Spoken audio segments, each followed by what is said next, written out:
นี่พวกสู้ส่งคนตกกวนส้นตีนกูเท่ๆดิพวกเขาไม่ได้เล่นแต่พวกเขาเอาเก่งนั่นก็เข้ามา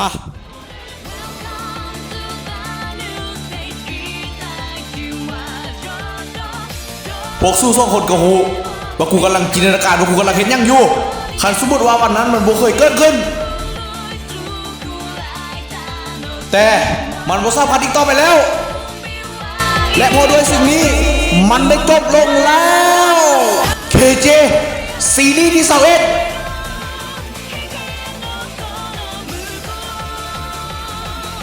อันลิมิตแฟกเวิร์กเซอร์ไพรส์เฮ้ยเดียว